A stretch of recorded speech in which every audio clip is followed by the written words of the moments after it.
Existe uma linha muito tênue entre o que é considerado um crime e o que é visto como um ato de poder. E essa linha muitas vezes é definida por uma única pergunta: quem está criando o dinheiro? Hoje vamos analisar a fundo esse poder exclusivo que o Estado tem e o que ele significa, na prática, para a vida de cada um de nós. Vamos pensar num cenário bem simples. Uma pessoa, em casa, resolve imprimir o próprio dinheiro. Mesmo que a nota fosse idêntica à original, o resultado seria um só: prisão por falsificação. Agora, por que quando o governo faz a mesmíssima coisa em uma escala muito maior, isso ganha o nome de política monetária? Esse paradoxo não é um detalhe, é a base de como a nossa economia funciona. O contraste é gritante. O ato é o mesmo: criar dinheiro. Para um cidadão comum, é crime, leva à prisão. Para o Estado, é uma ferramenta que gera poder. A diferença, então, não está no que é feito, mas em quem tem autoridade para fazer. A pergunta de verdade é: de quem é o monopólio? Para entender essa distinção, a gente precisa voltar um pouco na história. Afinal, como foi que esse monopólio sobre a criação de dinheiro se estabeleceu? A resposta está na centralização. O dinheiro que a gente usa no dia a dia não é algo que surge naturalmente. Ele é uma criação emitida por uma única autoridade, o Banco Central.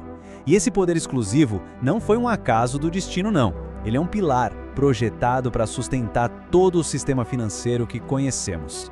E existe um motivo histórico bem forte para isso. A história já mostrou que, sem um controle central, a emissão de moedas por vários agentes diferentes pode levar ao caos. Imagina só, dezenas de moedas circulando, uma inflação sem controle, a perda total de confiança. O monopólio do Estado surgiu justamente como uma tentativa de colocar ordem e impedir o colapso da economia. Mas todo poder tem seu preço. E o preço de ter o monopólio da criação de dinheiro é uma consequência praticamente inevitável, que afeta todo mundo, sem exceção. O nome dela é inflação. Isso leva a gente a uma questão fundamental, né?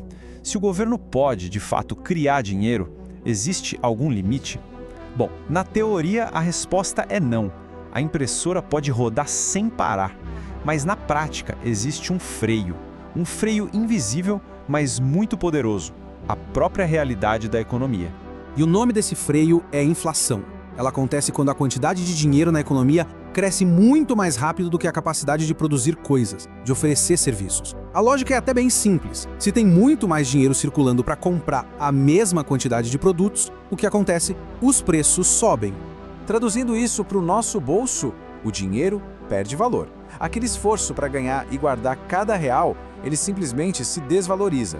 O dinheiro que está na conta hoje compra menos coisas do que comprava ontem. É uma perda silenciosa do poder de compra. E é aqui que a gente chega no coração da questão. O poder de emitir moeda não é só uma tarefa burocrática, técnica. É, na verdade, a ferramenta mais fundamental e silenciosa de controle que um Estado pode ter sobre a economia. Vamos ser bem diretos. Criar dinheiro é poder. É o poder de influenciar a economia de um país inteiro, de definir rumos financeiros e de impactar a vida de milhões de pessoas. Muitas vezes, sem que elas sequer se deem conta de como isso acontece. Pensa bem, quem controla a emissão da moeda controla as variáveis mais críticas da economia. Controla quanto dinheiro tem disponível no mercado, o preço do crédito com as taxas de juros, o nível da inflação e, no fim das contas, o próprio valor da moeda. É um controle total sobre o sistema.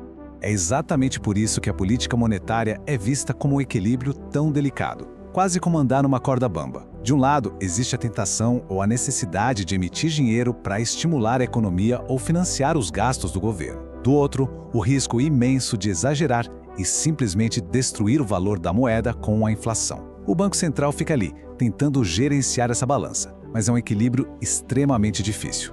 Ok, mas como é que essa estrutura toda de poder, que parece tão distante, tão abstrata, afeta a vida real, o dia a dia? A resposta está nas coisas mais simples. Isso importa na hora de pagar a conta do supermercado, importa no valor real do salário que cai na conta todo mês, e importa muito no futuro daquela poupança, daquele investimento. Cada decisão sobre criar mais ou menos moeda está, na verdade, determinando se o dinheiro guardado está rendendo ou se está aos poucos evaporando.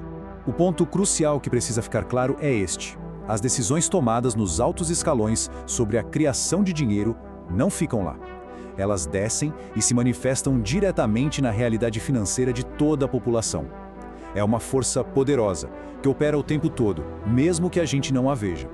E tudo isso nos leva a uma reflexão final que talvez seja a mais importante. Sabendo da existência desse poder e principalmente das suas consequências, a pergunta que fica é: o Estado deveria ter limites mais rígidos, mais claros para criar dinheiro? A resposta para essa pergunta define o futuro do valor do nosso trabalho e da nossa economia.